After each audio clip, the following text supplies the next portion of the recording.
Unit Reskrim Polresta Palembang berhasil menciduk 3 pelaku kriminal jalanan yang melakukan aksinya dengan berbagai modus.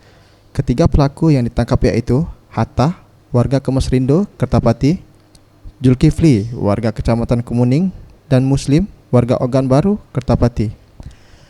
Dalam melakukan aksinya, ketiga pelaku selalu menggunakan berganti-ganti modus kepada korbannya, seperti melakukan penjambretan di jalanan, pecah kaca mobil, menggembosi ban mobil korban, hingga mengintai korban yang baru mengambil uang dari bank. Menurut Kapolresta Palembang, Kombes Pol Cahyono, dari hasil kejahatan yang dilakukan para pelaku digunakan untuk berpoya-poya seperti membeli barang elektronik dan kendaraan roda 4 dan 2. Ini uang mereka melakukan kejahatan berlima, yang 2 pelaku sudah ditangkap juga dengan kasus yang lain di Polsek, di jajaran Polsek Polresta Palembang ini.